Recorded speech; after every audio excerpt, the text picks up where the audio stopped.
They said the war ended in May, but not for him. In the hills of northern Italy, where the olive trees still smell faintly of ash and oil, there is a village that whispers his name, though no one remembers his face.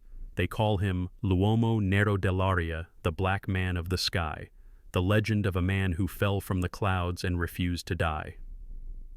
At night, when fog drifts low over the vineyards, the villagers say they hear an engine hum, faint, rhythmic, circling endlessly above the valley. Some close their shutters. Others listen with open windows, eyes lifted as if greeting an old friend. No one knows exactly when the whispers began. Some say it was the year after the war ended, when the fields still smelled of burnt wheat and gunpowder. Children born in silence grew up hearing the hum before they ever heard a church bell. The elders said it was not the wind, not the trains, not the earth shifting. It was memory itself caught in the sky, refusing to rest. And in that memory lived the shadow of one man, a pilot who flew so high above hate that even death could not pull him down. The village of San Martino lies on a ridge between Bologna and the Apennines, a quiet place of cracked wells and faded stone where time lingers like dust on an old Bible. The people there live close to the earth, farmers, herdsmen, survivors. Yet even now, decades later, they speak of the war as if it never truly ended. The air still remembers, they say. The air keeps count. At dawn, light crawls slowly across the broken tiles, and the church bell rings with a hollow sound, as though mourning something older than faith itself. April 1945, the last month of war in Europe. Germany's shadow is breaking, but the ground still bleeds. The air above northern Italy hums with engine squadrons slicing through clouds that look too thin to hold so much weight. Among them fly the men history nearly erased, the Tuskegee Airmen. Black pilots in red-tailed P-51 Mustangs trained in the burning Alabama sun, sent to fight for a freedom they were never fully allowed to touch. Each flight, each mission was not just war, it was protest written in smoke across the sky. One of them was Lieutenant Thomas Hale. Born in Georgia, raised under segregation's silent cruelty, he grew up watching white planes cut through blue skies, promising freedom that always flew too far away. He vowed one day to rise higher, to see a world without fences. He was quiet, disciplined, and believed that flight was a kind of prayer, the only way to speak directly to God without words. Those who knew him said he smiled only when he was in the air. On the ground, he seemed haunted, as if already halfway gone. He trained in Tuskegee, learned to outfly storms and prejudice alike. When he was finally assigned to the 332nd Fighter Group, his mother wept, not from fear but pride. "He will touch heaven," she said. And perhaps he did. The letters he sent home were brief, spare, full of longing for things he'd never had. "The sky is wide," he once wrote, "but the world below it is small." The last letter came in March 1945. Then silence. The official report was clinical. April 17, 1945, P-51 down near Bologna presumed KIA.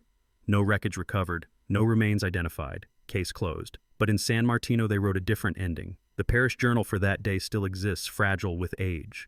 In it, a priest's handwriting trembles. A dark angel fell from the clouds. The fire did not burn him. Beneath it, a single cross drawn in ink. That was all. No name, no rank, only a memory that refused to die. They say he walked out of the smoke coat, torn boots, ruined blood on his brow, and turned toward the forest without a word. A farmer saw him once limping along the dirt road, light spilling over his shoulders. The man called out, but the pilot didn't turn. He simply lifted his hand, a brief, weightless salute, and vanished among the trees. By evening, the forest was silent again. Only the faint scent of oil and rain remained.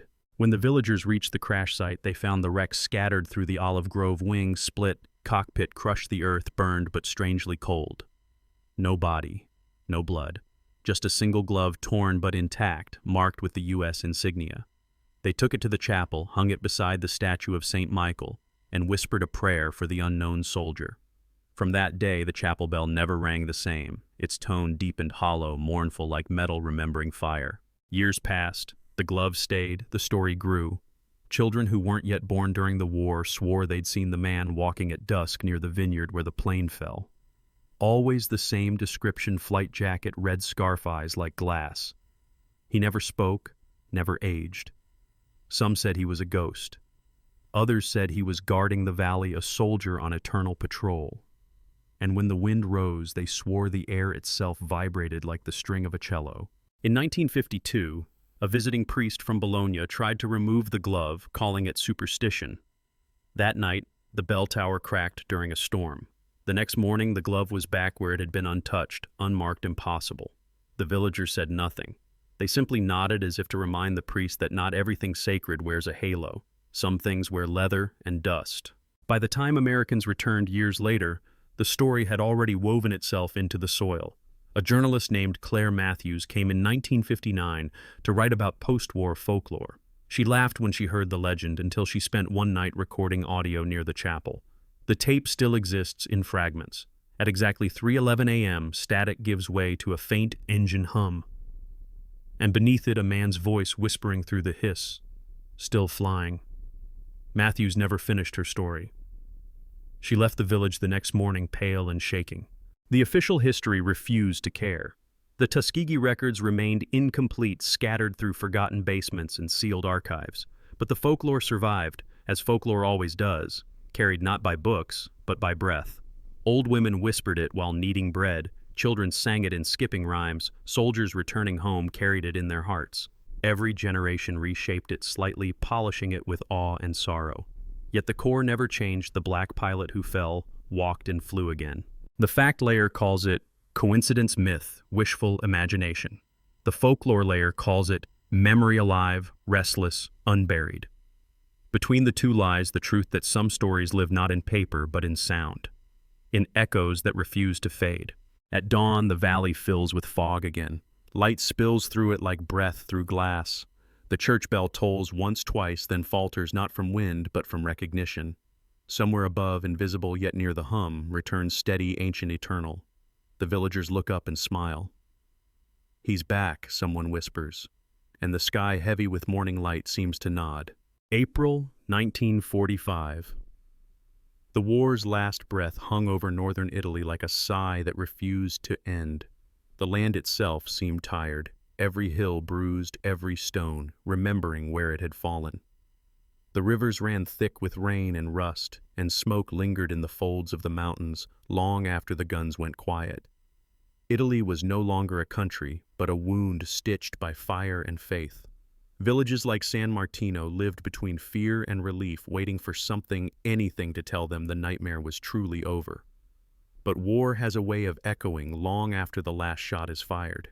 The Tuskegee Airmen had been stationed nearby, young black pilots with wings they had fought to earn. They came from the deep south where even victory wore chains and now flew above a continent that barely knew their names. To the villagers they looked like angels carved from iron and smoke, red tails cutting across gray skies, fireflies in a world gone mad. Every roar of their engines was both thunder and salvation. They protected bombers, escorted convoys, and vanished into the clouds before dawn. No one below ever forgot the sound of that defiance. Among them was Lieutenant Thomas Hale, quiet, precise, always the last to leave the hangar. He had a reputation for flying alone too long, staying in formation long after orders called them back. His comrades joked that he trusted the sky more than the ground. "The air listens," he'd say softly, "the earth judges." No one quite understood what he meant, but in his voice there was a weight that didn't belong to youth. He carried himself like a man already haunted by the future. The camp where they lived was a mixture of mud and hope canvas tents trembling in the wind, laughter fighting through exhaustion. Nights were filled with smoke, cheap coffee, and gospel hums whispered under breath. They played cards under dim lamps, traded stories about home stories that always ended in silence. They were heroes abroad, but ghosts at home, soldiers defending a freedom they'd have to beg for when they returned. Each letter they wrote was half confession, half goodbye. Hale's last one ended with 6 words, "If I fall, don't wait up." The Tuskegee squadrons flew hundreds of missions, their precision unmatched, their courage unrecorded. The bomber crews called them the Red Tail Angels. Whenever they appeared in the sky, the men in the bombers felt safe, as though someone had drawn a line between them and death. But for the airmen themselves, safety was a foreign word. Many of them flew patched-up planes, engines coughing before takeoff, bullets rattling loose in the wings. The sky was not freedom, it was a test, a place where faith met gravity, and neither ever truly won. April 17th, 1945. Dawn broke with the dull light of smoke. Hale's unit received orders for escort duty over Bologna. The mission brief was simple, but the weather was not. Heavy fog clung to the valley, swallowing sound. The pilots joked that God had turned the sky into soup, but Hale didn't laugh. He stood apart, looking east. When the signal came to launch, he was already in his seat. One of his brothers shouted, "See you on the other side!" Hale only nodded and whispered, "Which one?" Then the engine screamed, and they were gone. Hours later, radio contact faltered. Static crawled through the channels like wind through broken glass. One by one, the voices faded. At 10:47 a.m., Hale's transmission came through calm, steady, too calm. Smoke's cleared. I can see the road now. Then silence. No distress signal, no mayday, just that a sentence that sounded less like a report and more like revelation. The others assumed he'd gone down in enemy territory. Search parties found nothing but rumors and a faint oil trail leading nowhere. The Allies moved north. The war ended weeks later. The men of the 332nd went home to parades they weren't allowed to attend, medals pinned by hands that still trembled with prejudice. They spoke little of Hale. In a war that swallowed thousands, one missing man was barely an echo. But some remembered his last words, and when they dreamed of flight, they heard them again. Smoke's cleared. I can see the road now. It didn't sound like fear. It sounded like arrival. In Italy, the story took root. Villagers claimed that during the first spring after liberation, a red streak appeared across the night sky, thin, luminous, vanishing before dawn. They took it as a sign that the black pilot had returned. A farmer near San Martino said his wheat fields grew faster that year, as if blessed by something unseen. He told his wife, "The man who fell guards us now." She left a candle burning in their window for the rest of her life. Time passed, but the air never forgot. Some nights the fog would roll in so thick that sound seemed to bend. That's when the hum came, not loud, not clear, but steady. It pulsed like breath through a sleeping valley. The villagers began calling it Il Canto del Capitano, the captain's song. They said if you listened closely, you could hear words woven into the vibration, like a prayer whispered from another world. The church bell would tremble softly, though no hand touched it, and always the glove in the chapel stayed warm, as though someone had just worn it. The Americans dismissed it all as superstition, the natural coping of a people scarred by war. But San Martino didn't care for outsiders' logic. They had seen fire and faith walk hand in hand. They had buried soldiers from 3 armies and prayed for all of them. The black pilot, they said, was different. He hadn't come to kill. He came to remember. He had fallen between heaven and earth and chosen not to belong fully to either. He walks the clouds, one old man said. That's what happens when bravery outlives a body. Every year since the valley has carried a rhythm. It's in the way leaves rustle, the way doors creak open before dawn, the way shadows stretch a little longer in April. Some swear the hum follows them home. Others dream of the man in the flight jacket standing by the vineyard fence, smiling faintly as if recognizing them. And in every retelling, the story becomes less about death and more about duty unfinished yet unforgotten. Because in the end, San Martino learned what most of the world never did, that courage doesn't vanish when the war ends. It lingers in the soil, in the sound, in the silence that fills the sky once the last engine stops. The villagers still say it softly when evening falls. He's up there. And in that simple faith lies something deeper than proof, a belief that some men never die because history itself refuses to let them. History begins with paper, brittle yellow and cold. In the archives of Washington, rows of boxes stretch endlessly into shadow names written in ink that time has tried to erase. Somewhere deep in that labyrinth sits a file stamped 332nd Fighter Group, Casualty Report. The paper inside is thin, the corners burn the words, "Spare. Lieutenant Thomas Hale aircraft P-51 Mustang engine failure under fire, presumed KIA Bologna sector." It reads like an obituary for a man the writer never met. There is no witness statement, no coordinates, no closure, just the bureaucratic stillness of finality. But paper is not always the last word. Sometimes history hides the living inside the lines it forgets to read. Years later, another record surfaces, a field log by Captain Raymond Reeves, Hale's commanding officer. It's brief, almost careless. Hale's last transmission strange, calm voice. Mentioned smoke-clearing road ahead visible. Tone peaceful, possible ejection attempt. The entry is crossed out in red ink. Someone somewhere decided it didn't matter. But the strike-through only made it louder. That single line has haunted every historian who's ever found it. Because a man facing death doesn't speak like that. He speaks like someone who's seen what comes after. The trail leads to Italy, a bundle of local parish notes filed by a priest named Father Aldo Conti in April 1945. His handwriting trembles, the ink watered by rain. Witnessed bright descent north of village. No explosion. Man walked from the field, head bowed, seemed unharmed, disappeared into the trees. The fire refused him. It's not military language. It's confession. Beneath the note, Conti draws a simple feather. No explanation. Just that. Some say the feather symbolized mercy, or perhaps flight reborn. Meanwhile, in Alabama, the Freedmen's Bureau records of an earlier century sit beside Hale's file in eerie symmetry. Thousands of names marked fate unknown. The pattern repeats through time. Black lives vanished misplaced between war and peace. The bureaucracy of disappearance. What the government calls missing, the villagers call becoming. Maybe that's what Hale did not vanish but change shape. He slipped through the cracks where paper ends and folklore begins.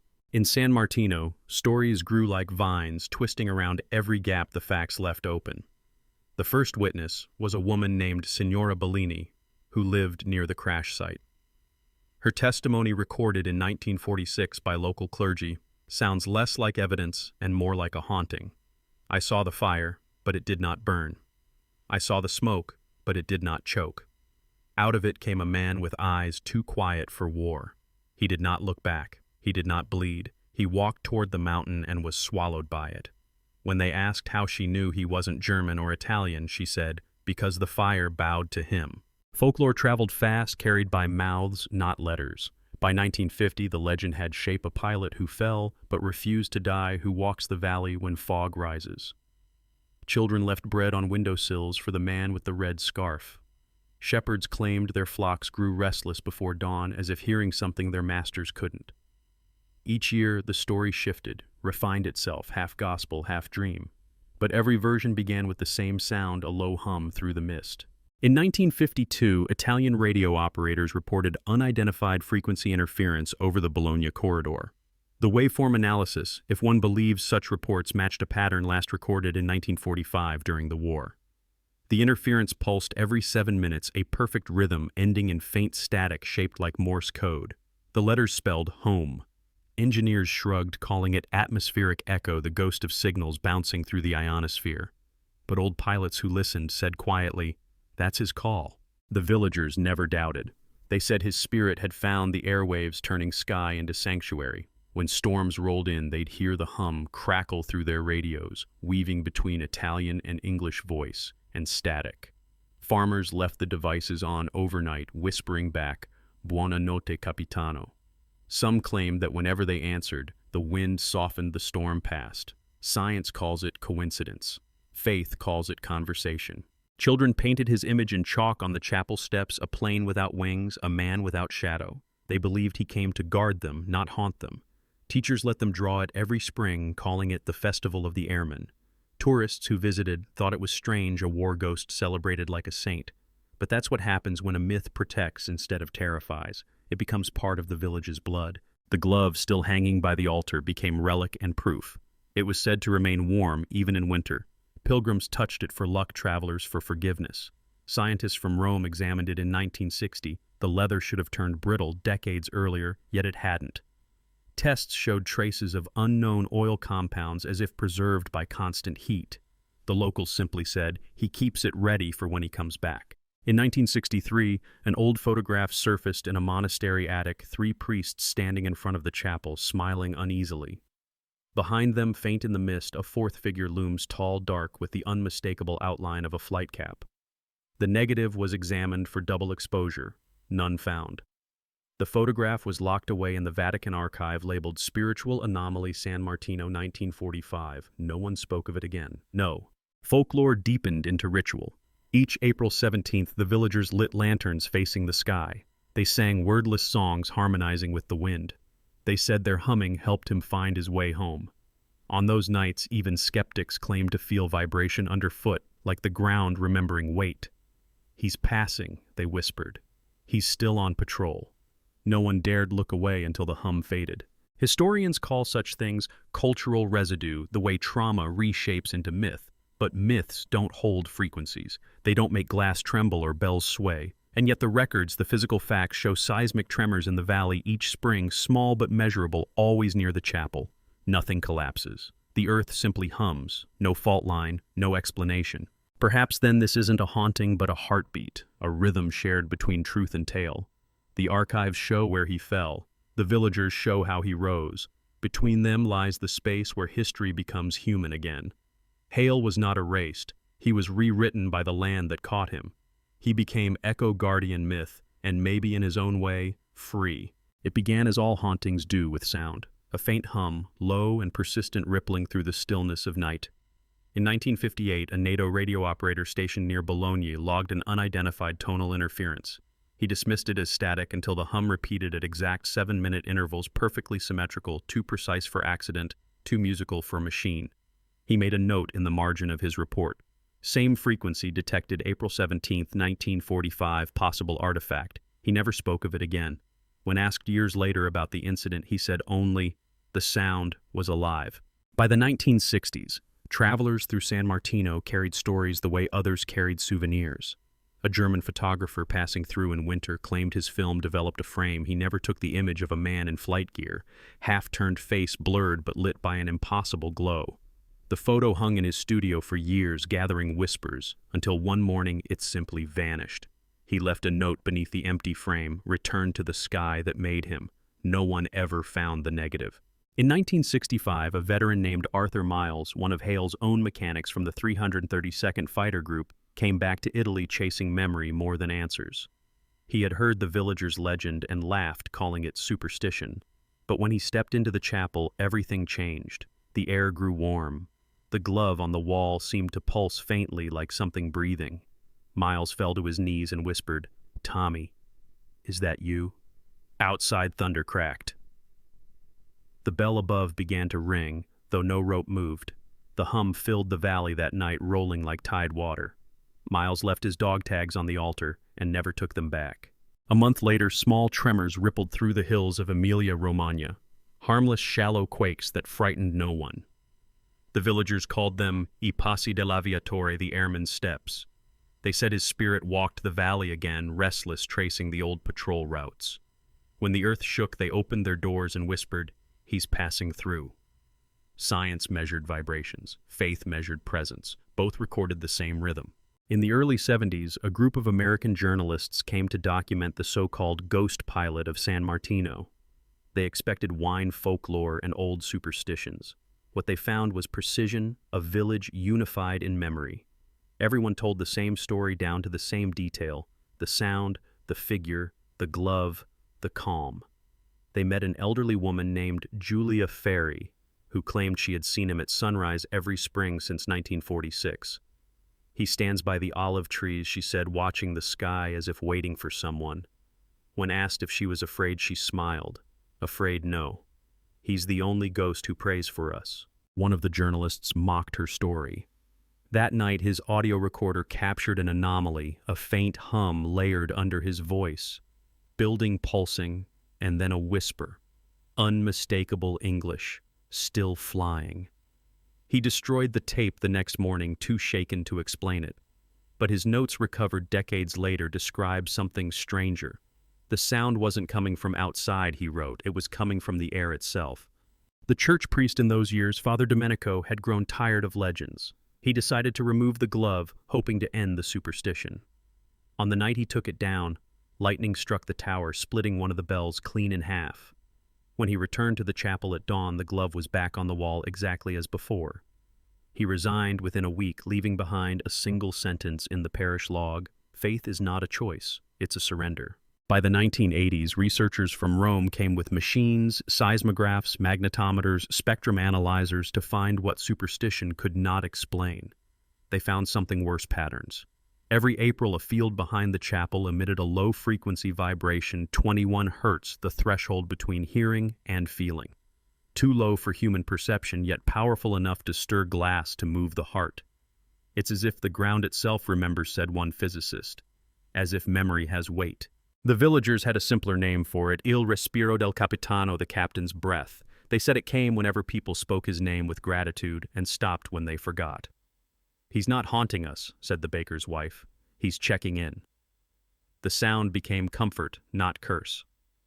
When the wind rose and the hum drifted through the streets, children ran outside waving their hands toward the sky. The old men removed their hats. "He's back on watch," they'd say. A retired pilot from Naples, skeptical of such nonsense, came to prove them wrong. He camped by the chapel with a tape recorder, a radio, and a bottle of whiskey. At 2:43 a.m., his recording picked up a pulse, a rhythmic sequence long and short. He later translated it Morse code. The words spelled "still flying." The pilot left at dawn, pale and trembling.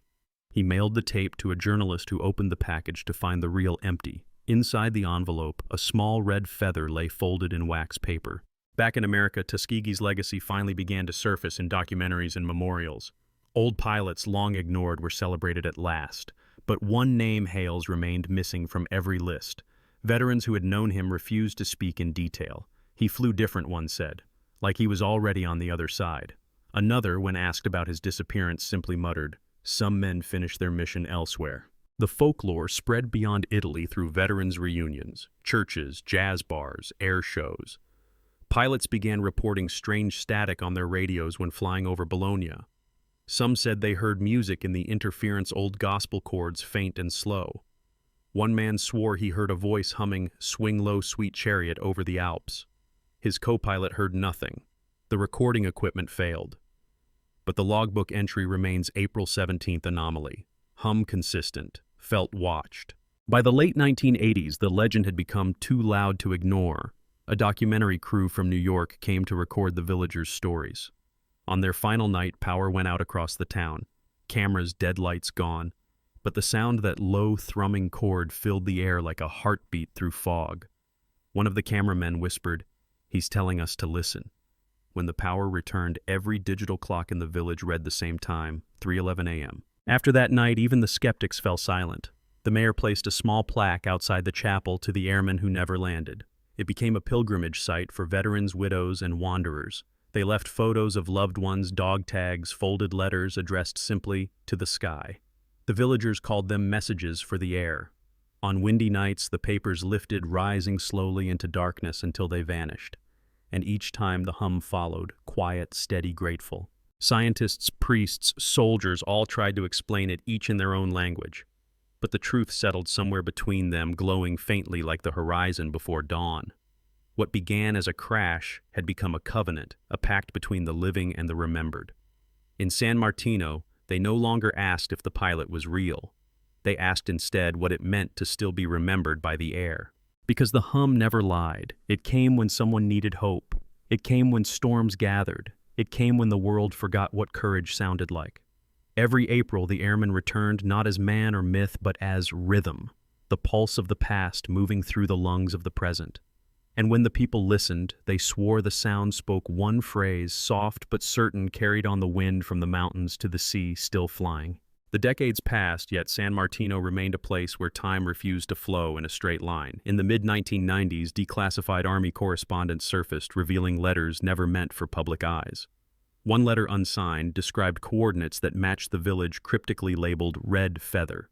No explanation, no signature, no follow-up. The archivist dismissed it as misfiled, but for the villagers it was confirmation their airman had left a trace tangible and deliberate. Something beyond bureaucracy had preserved him. Simultaneously, radar logs from post-war NATO operations showed subtle anomalies, blips, moving over the valley at precise intervals each April. Too small for aircraft, too organized for noise, they appeared at dawn and vanished as suddenly as they came. Engineers wrote them off as atmospheric interference. Locals, however, said the airman was checking in a rhythm of vigilance that no instrument could fully measure. The valley itself seemed alive, responsive to memory rather than logic. Pilgrimages became tradition. Families traveled to the chapel to leave feathers, letters, and medals. They said the offerings guided him through fog and cloud, helping the man who had refused to land. One visitor, an elderly Tuskegee veteran, wept as he touched the glove. He swore he felt warmth pass into his fingers, a quiet acknowledgement. That night, the hum returned, deeper, fuller, pulsing like a heartbeat in the soil. Science had no name for it. The village called it prayer. Historians studying the Tuskegee Airmen struggled to reconcile myth and fact. They discovered fragments of a logbook, soaked and illegible, recovered from an abandoned farmhouse. One surviving line read, "Red tail in the mist. Road ahead visible." A single phrase connecting all accounts across continents and decades. Was it coincidence or evidence of something that transcended human understanding?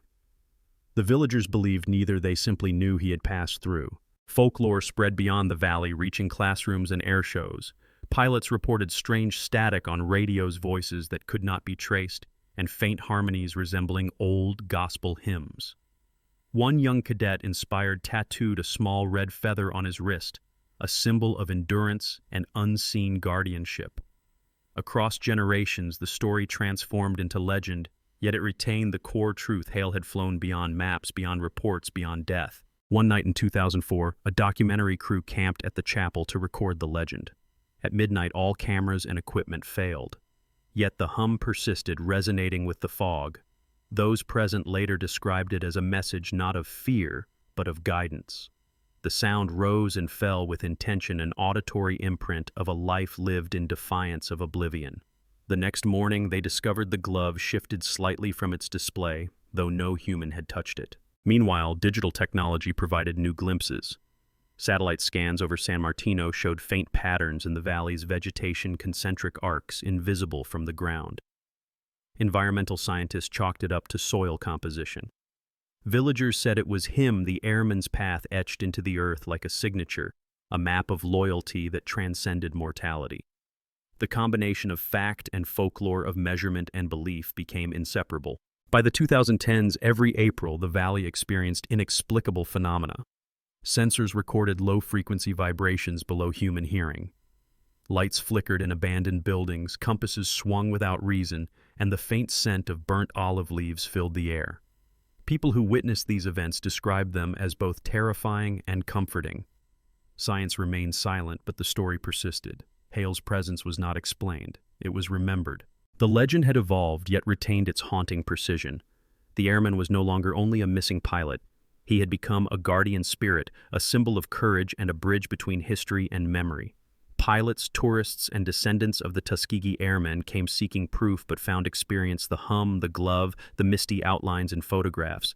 Each encounter affirmed what the villagers had always known: he was still flying. The chapel became a nexus, a focal point where every fact intertwined with folklore.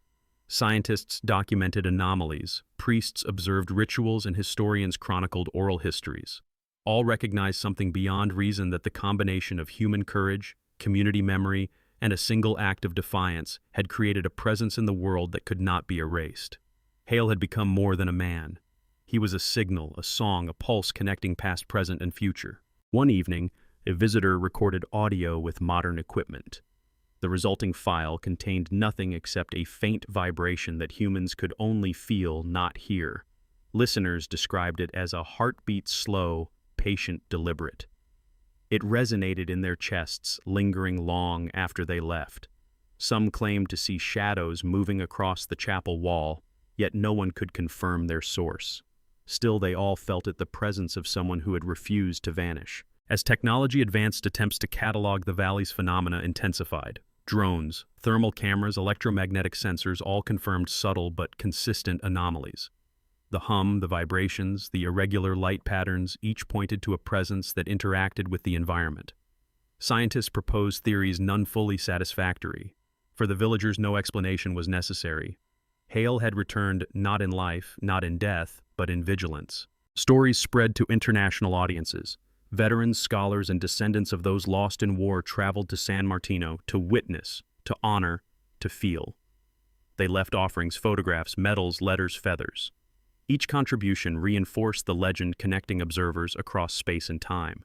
The folklore became a living archive, existing alongside official records, each reinforcing the other. Fact and myth became inseparable. One could not exist without the other. In 2015, aerial photography captured unusual patterns in the valley, faint red streaks weaving among the olive groves at dawn.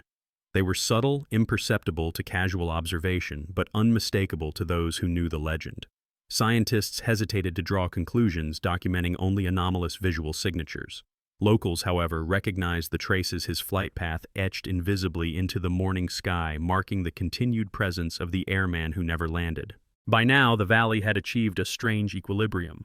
The hum, the glove, the ritual offerings, and the invisible paths in the landscape formed a network of remembrance.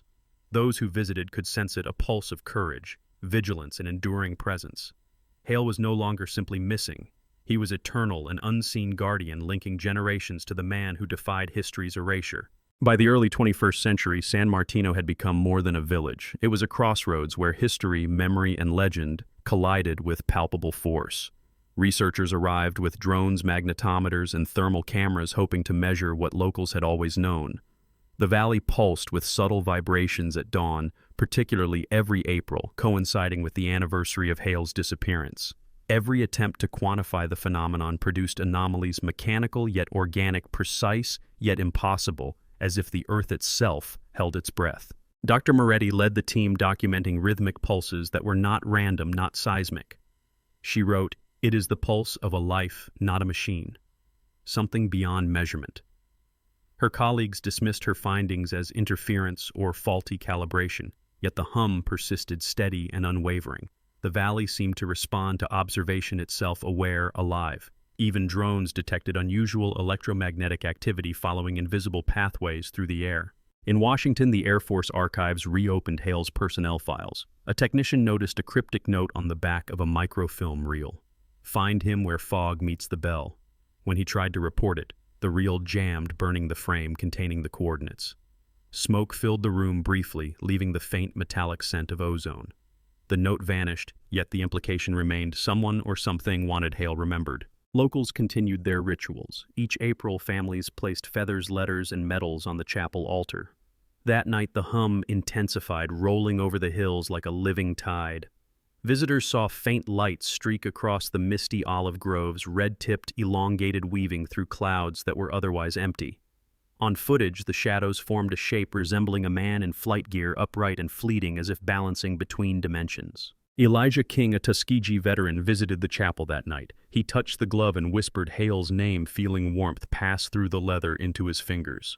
The hum swelled, vibrating through stone floors and rattling the bell tower. Locals claimed it was Hale acknowledging recognition, the pulse of vigilance renewed. King left his dog tags on the altar and returned home.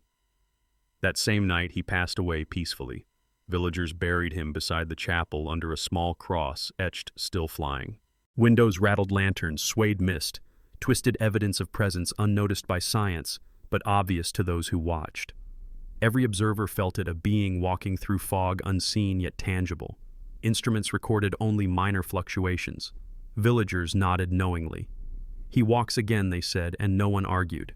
Each movement reinforced the legend, blending physical anomaly with spiritual assurance. In 2015, drones captured anomalies over the valley, faint arcs traced in vegetation, invisible from the ground near the chapel. Scientists attributed them to soil patterns, but locals recognized a familiar path Hale's patrol traced in mist and memory. Pilots reported interference on radio's compasses, swinging inexplicably.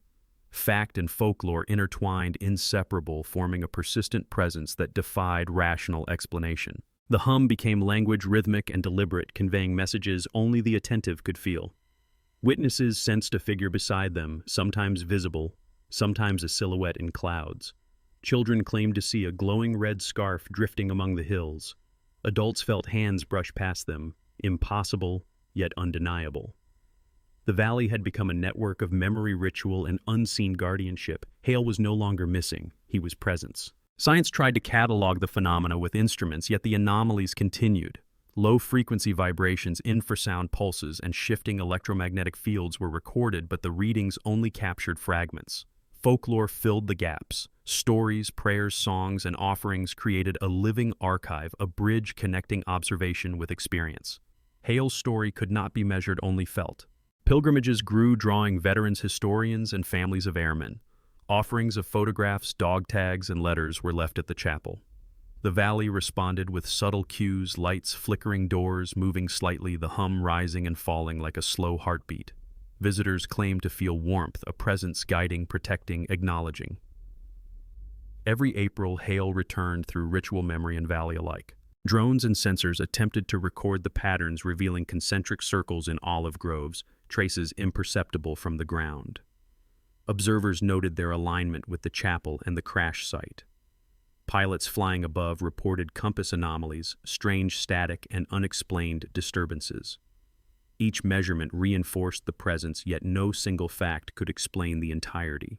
The airmen had moved beyond evidence, entering legend and consciousness. Children played outside the chapel during vigils, scattering feathers in anticipation. They said they saw a figure in a flight jacket standing among the trees watching the candlelight. Adults nodded reverent, knowing that even in absence, Hale's essence was alive. Stories passed down through families confirmed the sightings. The airman always appears near dawn, or when someone speaks his name aloud. Memory had become interaction. Scientists remained perplexed. Electromagnetic anomalies, infrasound vibrations, unusual cloud formations, all coinciding with April 17th. Attempts to model the phenomena failed. Technology could detect the hum, but could not predict or contain it. The valley responded unpredictably. Villagers said, "He is not bound by their machines." Hale existed in a space between measurement and meaning, a being of duty and memory. Visitors often reported dreams during their stay. Vivid visions of red-tailed Mustangs cutting through gray clouds, a pilot waving from a cockpit, an olive grove undisturbed by war yet alive with energy. They awoke unsettled, aware of something present beyond the senses. Local priests said these dreams were blessings, the airman teaching, guiding, protecting through a different medium. Fact and folklore entwined, again indistinguishable. In one notable 2010 encounter, a filmmaker's equipment failed at the precise moment the hum intensified. All cameras went dead, yet he felt warmth and pressure near the chapel altar. In post-interview, he described a shadowy figure stepping from mist, then vanishing. This was corroborated by villagers who claimed the airman appeared to reassure them silently every so often. Science could not explain it, but faith and memory confirmed it. By now, the story had become a covenant binding past to present. Science, folklore, ritual, and observation converged to create a network of remembrance. Hale's presence was no longer defined by life or death, only by vigilance. The valley itself seemed sentient, reacting to those who honored him. Every measurement and every story reinforced the same truth: he was still flying, watching, guarding. The red streak of light, faint yet unmistakable, was observed by pilots in the 2015 spring vigil. It moved across the horizon for moments, curving and dipping as if tracing an invisible path. Witnesses froze in awe. Cameras captured a blur resembling a man in flight gear, hovering impossibly. The light vanished, leaving only fog and the soft hum of the valley. The symbol became proof not of fact but of enduring presence. Even skeptics eventually bowed to the phenomenon. Engineers, historians, and journalists acknowledged that something existed beyond explanation. Instruments recorded phenomena, but the human heart recognized the truth immediately. Courage, duty, memory, and love could manifest in ways science cannot capture. Hale's presence defied categories, blending life legend and watchfulness into a single persistent pulse. Every April, the valley repeats the ritual offerings, candles, hums, and watchfulness. Visitors report the air shifting, subtle warmth along the stone paths, and the sound of a pulse synchronized with the heart. The glove remains untouched yet warm. The bell tower quivers and the mist curls like wings in the dawn. The legend is reinforced each year, drawing new observers, creating new memory, and sustaining the presence of the airmen who refuse to land. By dawn, the valley holds its breath. Light spills over olive trees and crumbling chapels. The last whisper of the hum fades into the wind, leaving a residual vibration that seems embedded in the soil, the stones, the air. Locals smile, knowing he has completed another patrol. For them, this is not myth, not superstition, not science. It is the continuation of life through memory and devotion. In the end, the climax is not a single event, but the accumulation of decades, documents, rituals, sightings, hums, and offerings, all converging into a persistent living presence. Hale's mission is complete yet eternal. He has transcended history, geography, and death. Fact and folklore merge, forming an existence neither tangible nor imagined, but undeniable to anyone who listens. The sky above San Martino, finally calm after decades of vigilance, seems to fold in on itself. A red streak lingers in memory, a trace of a flight that never ended. Pilots, villagers, and visitors alike understand the airman is neither gone nor confined. His patrol continues through time, memory, and the very pulse of the earth. The war has been over for decades, yet San Martino holds a memory the world cannot erase. The olive trees sway gently in the morning breeze, their leaves silver in the dawn light. The chapel stands quietly, its stones scarred by age and storm, yet steadfast. Candles flicker in the windows, lighting the paths of villagers who still whisper the airman's name. They do not speak to mourn, but to remember, to acknowledge the presence that never left. Even silence carries his pulse, subtle yet unwavering. Every April, families gather at the chapel carrying offerings, feathers, letters, medals, and photographs. They do not ask for miracles. They do not expect proof. They place each item carefully whispering words they hope will reach him. The hum returns, faint, patient, and rhythmic. Children glance skyward, sensing without understanding, as if the airman has become part of the valley itself. His presence guides them, teaching them endurance and remembrance in silence. Across continents and museums and memorials, the story of the Tuskegee Airmen reaches thousands, yet Hale's name remains missing from official records. Scholars study photographs, documents, and witness accounts. Scientists log anomalies, engineers test for vibrations. But each analysis confirms only fragments. The truth, half fact, half legend, exists fully only where memory and presence intersect. Hale is neither dead nor gone. He is everywhere the story is honored. Pilgrims come from far away, drawn to the valley by legend. They stand at the chapel steps, leaving small tokens of gratitude. Some claim to hear his voice in the wind. Others feel a warmth passing through their fingers when they touch the glove. The hum returns in different forms: vibration, whisper, pulse. Each manifestation reminds them that the airman continues his eternal patrol, guarding, watching, and teaching without words. Even skeptics are affected. Engineers and historians who travel to study the valley report strange occurrences: lights flickering, static, and radio's compasses spinning. They record the events, label them anomalous, but their notes betray awe. Some leave offerings unconsciously, placing papers, coins, or feathers near the chapel. They do not admit belief, but in silence they understand what they see and hear is beyond ordinary explanation. The glove remains the central symbol of his presence. Hung above the altar, it is worn but intact, as if maintained by an unseen hand. Pilgrims trace its surface with fingers, feeling warmth, texture, and weight. Even scientists measure temperature fluctuations around it. Locals say it responds to devotion to memory. The airman's spirit, they whisper, exists wherever the glove is acknowledged, preserved by attention and reverence. Stories continue to spread. Children who visit the chapel draw pictures in chalk of a pilot, a red scarf, a glowing presence in the clouds. Adults recount tales to strangers, weaving legend and fact into a single narrative. Even digital media cannot contain it. Photographs, video footage, and social media posts capture fleeting anomalies: a shadow in mist, a red streak across the sky, a faint hum on a recording. The presence adapts, surviving across generations. In homes near the chapel, families experience subtle signs. Doors creak when no one passes, windows rattle without wind, and the faint hum vibrates through floors. Animals behave oddly, pausing as if listening. Flowers bloom with unexpected vigor in certain areas. All these occurrences are interpreted as Hale's patrol, his presence acknowledged and perpetuated by memory itself. The valley itself has become a living archive. Every stone, tree, and path carries fragments of the airman's existence. The rhythm of the wind, the vibration of the earth, and the flicker of light through mist are all parts of a network of remembrance. Science can quantify some signals, folklore fills the rest. Together they create a continuum bridging reality and legend, history, and myth. Pilots visiting from the United States report static and vibrations affecting instruments over the valley. Some claim to see glimpses of a figure in flight gear moving among the clouds. Observers feel calm rather than fear. The hum, always present, seems intentional, communicative, patient. Those who listen with care describe it as a pulse, a heartbeat stretched across decades, a signal that he has never abandoned the sky he once defended. Villagers maintain their traditions. They repaint the chapel doors, polish the bell, and clean the altar. Each spring offerings are made. Feathers, photographs, letters, and medals are left for the airmen. At night, the hum returns, steady and measured, like a confirmation of gratitude. Children play in the mist, sensing presence without understanding it fully. Adults stand quietly, feeling the continuity of a life unbroken by death. Local priests recount that the glove shifts subtly, even in the absence of wind or human touch. They describe warmth rising from it as if someone had just held it.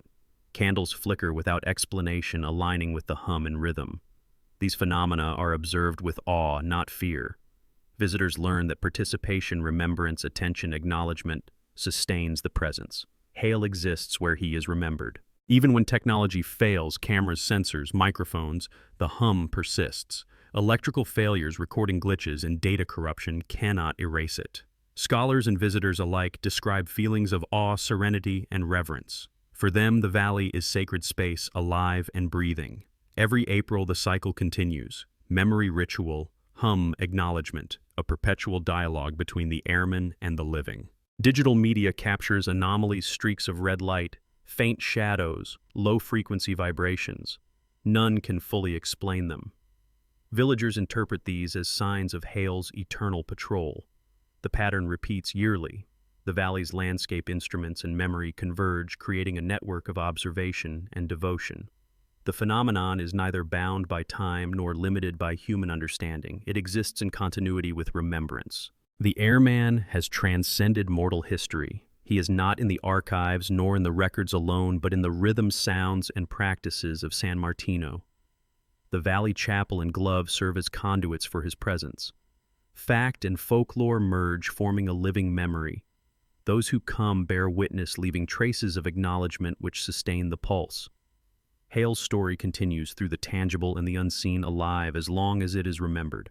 Pilgrimages from across the globe now arrive each spring.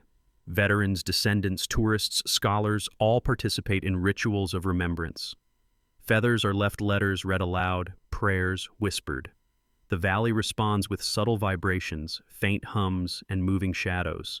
Each year reinforces the legend, confirming that Hale's presence is not myth, but enduring truth experienced collectively. Observers note that the valley responds differently depending on intention. Skeptics feel only ambient sound. Researchers record anomalous data. Participants who believe and honor the memory feel warmth, vibrations, and a sense of being watched over. Memory shapes perception, yet the phenomena remain consistent. Fact and belief reinforce one another. Hale exists where memory and devotion converge. The red streak appears in photographs, faint, fleeting, curving across the horizon like brushstrokes of fire on clouds.